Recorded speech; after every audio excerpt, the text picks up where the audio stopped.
do we begin?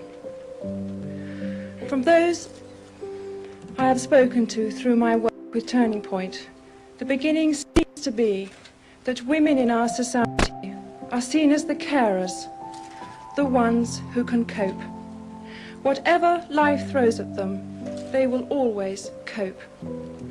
On call 24 hours a day, 7 days a week. Whether their children are sick, their husbands are out of work, or their parents are old and frail and need attending, they will cope.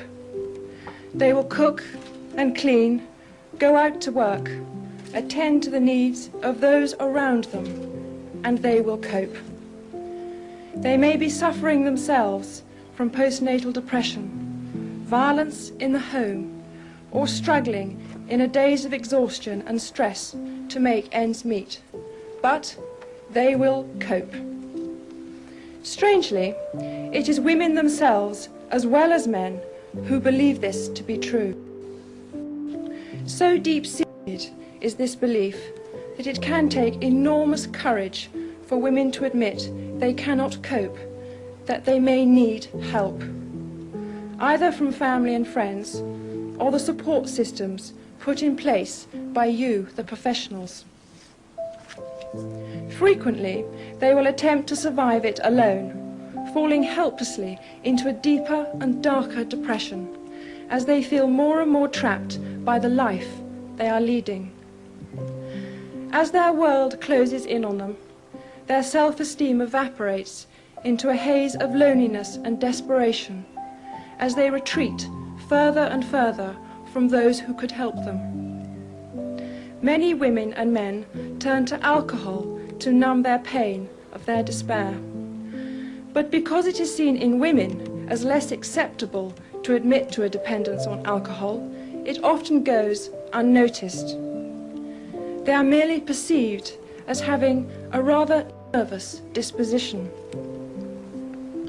The suffering behind their anxious eyes so often goes unseen.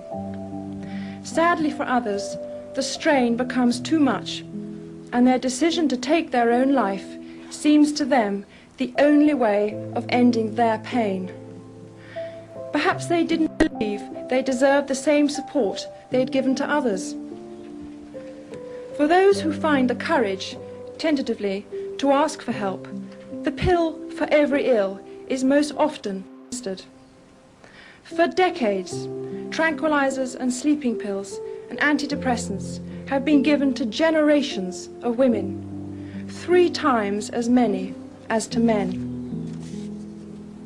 These pills, these mothers' little helpers, have left a legacy of millions of women locked into a terrible torment, doomed to a life of dependence from which there is still very little help to escape.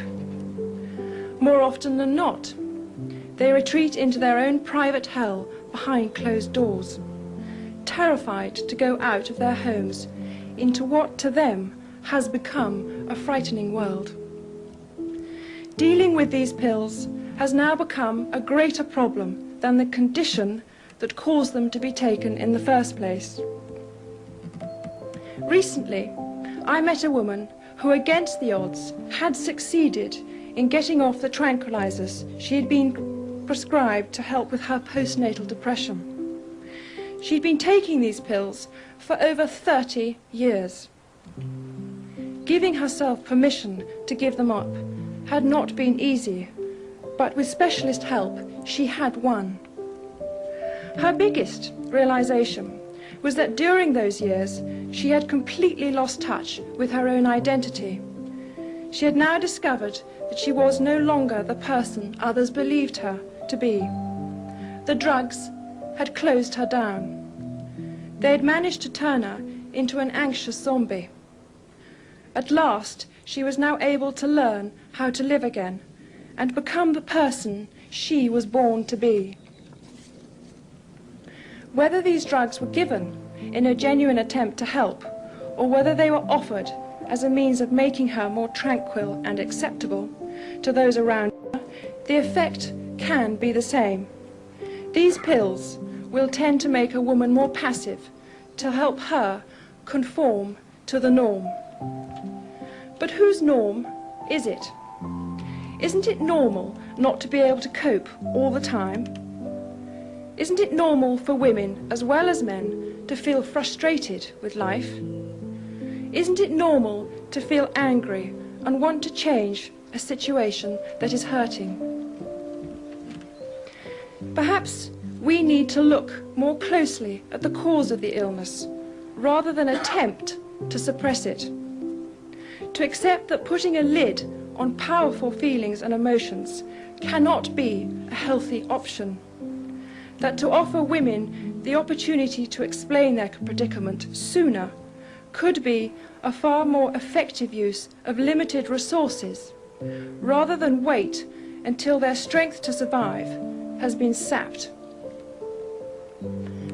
As long as the real reasons for their problems go unnoticed and unattended, they will continue to pass on to the next generation their disability.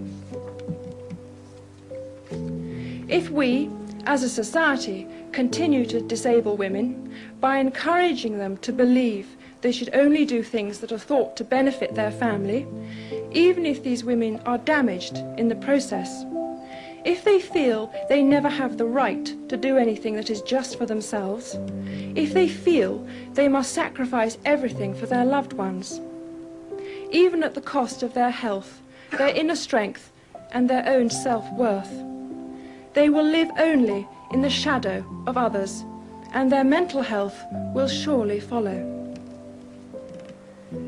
But if we can help to give them back their right to fulfill their own potential and to share that with their family, children or friends, maybe fewer women would find themselves living a life that is bleak beyond belief. Those women who have taken on the heavy burden of attending to others need also to be attended, not just for their own sake, but for the good of us all. Health and happiness taken at the cost of others' pain and suffering cannot be acceptable. Women have a right to their own peace of mind.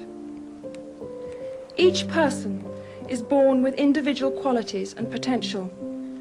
We as a society owe it to women to create a truly supportive environment into which they too can grow and move forward. But if we are to help the quiet, desperate lives lived behind closed doors by so many women, they need to know for certain that they are not alone, that real support and understanding is there for them. I hope this conference will help us to understand the needs of women more clearly, and that you will find a way of reaching them more effectively, and help to give them back their rightful, mentally healthy life.